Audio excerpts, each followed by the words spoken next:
Hey, Mourinho. Yes, no worries. Have a seat. Were you welcomed by Mark? Yeah. Okay. No worries.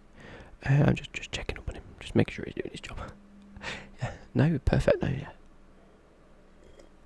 Not to worry. Okay. Well, both you and the director have been exchanging emails along with me on multiple occasions about what sort of players you're after, and players that you've had on your list for a number of seasons, and are looking to work with or bring to the club. Yeah. Okay. We've done that. We've also looked at players that have specifically fit within a certain budget. As we know, Spurs aren't one for just absolutely splashing the cash on the best and the biggest players in football, which is completely fine. I wish more clubs were a lot more picky and choosy about what players they bring to the club.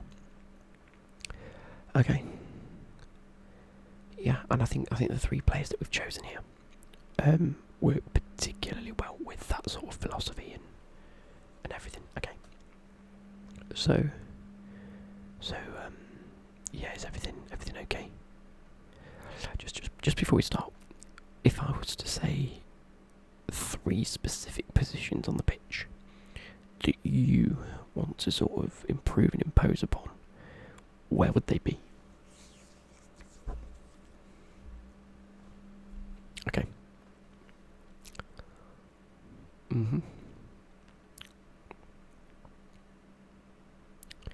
Right, okay. Well, I agree on most of them anyway. Specifically with Spurs, you've got an abundance of top quality centre backs. You've got Alderweireld, Vertonghen, Sanchez. You've got Juan Foyth coming through.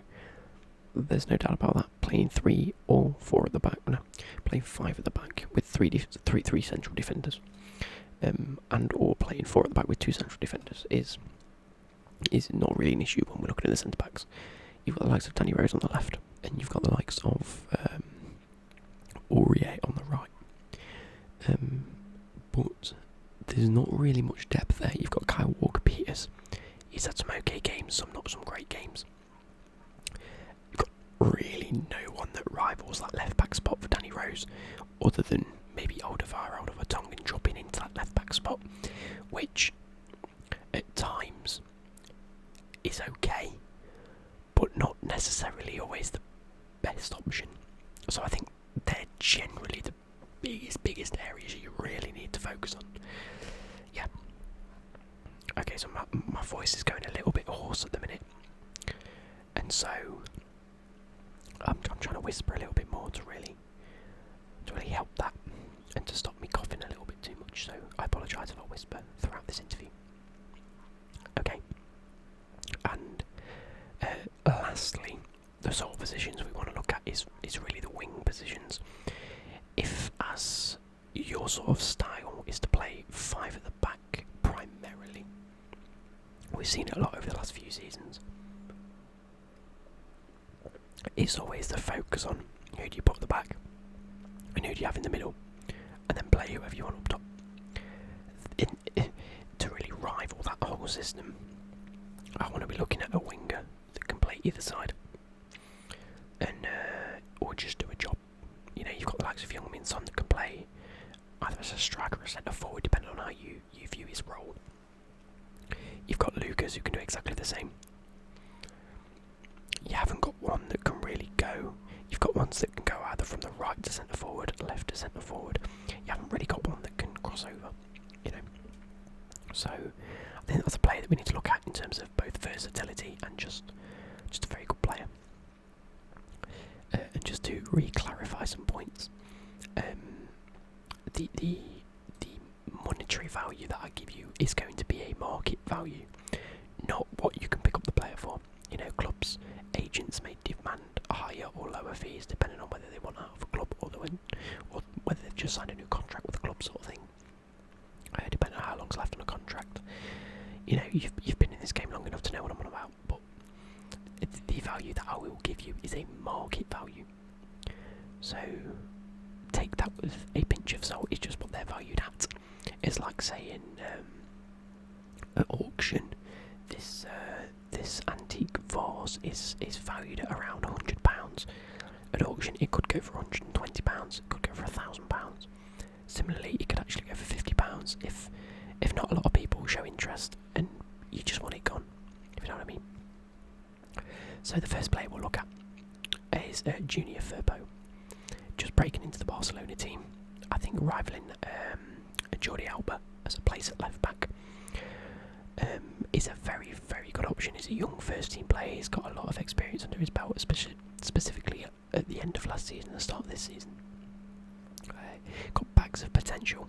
You know, he could be a very, very good wing back. I think is probably the key word we need to put in there in a few years to come.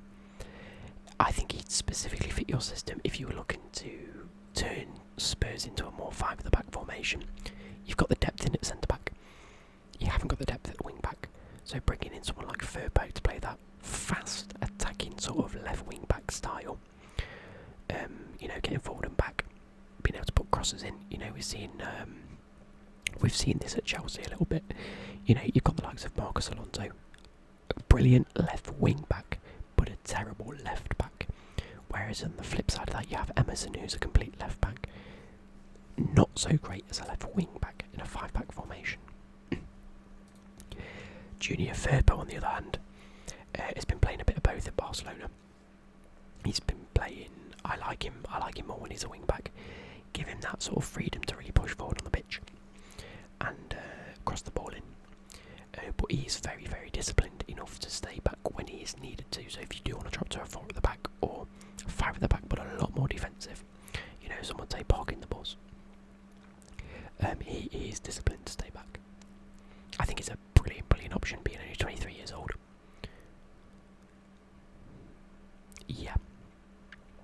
Yeah, it makes total sense. So his market value specifically is 22.5 million. Again, being a young first team player for a big club like Barcelona, they could demand a much higher fee. Maybe just edging into the 30s. On the flip side of that, they've already got someone like Jordi Alba. They've got abundance of resources to really pick players from.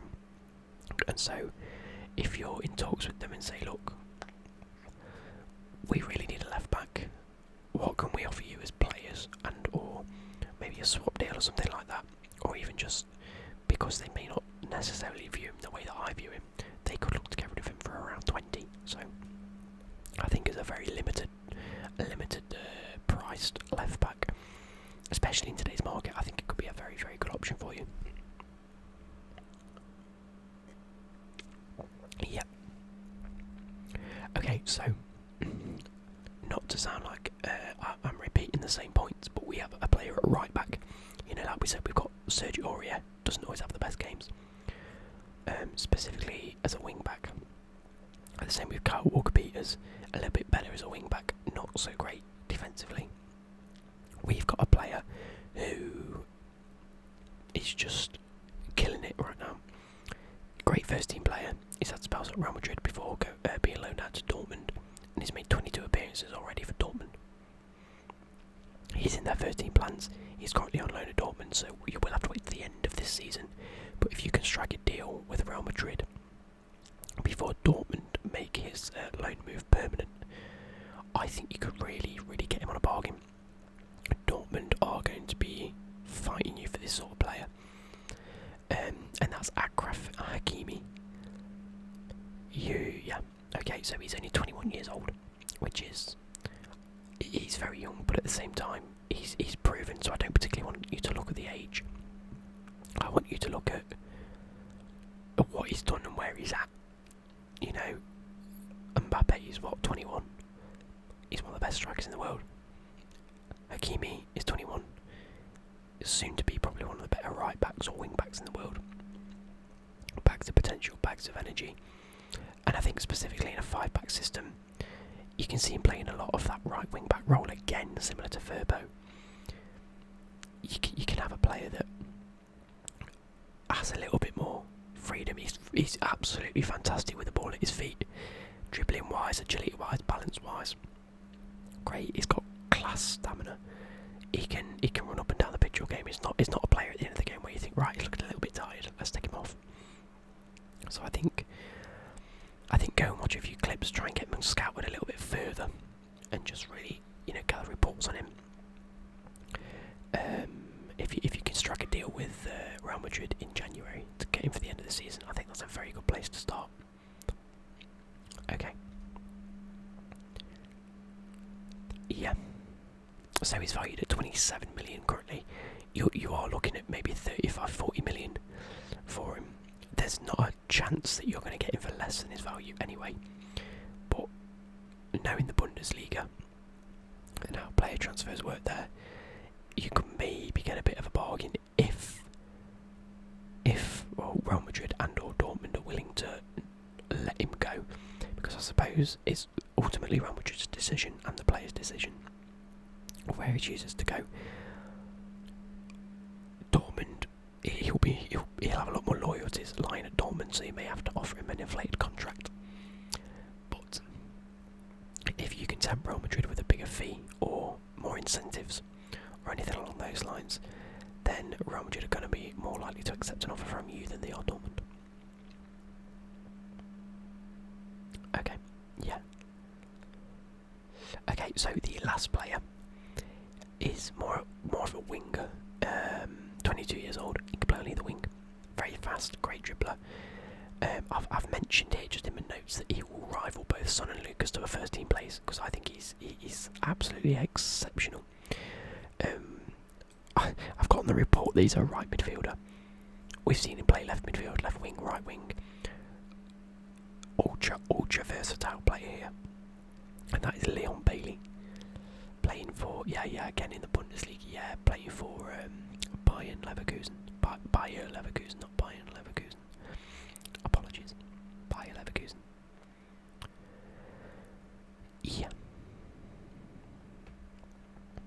Yeah, well, we've seen his talent across Europe in the last couple of seasons.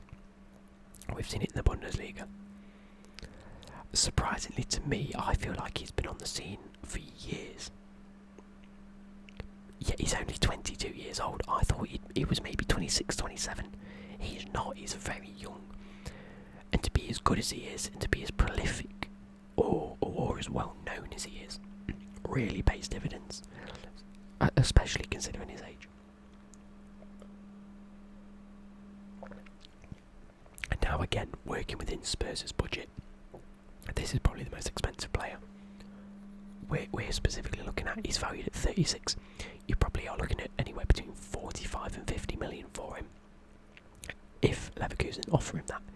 I just want to check how long.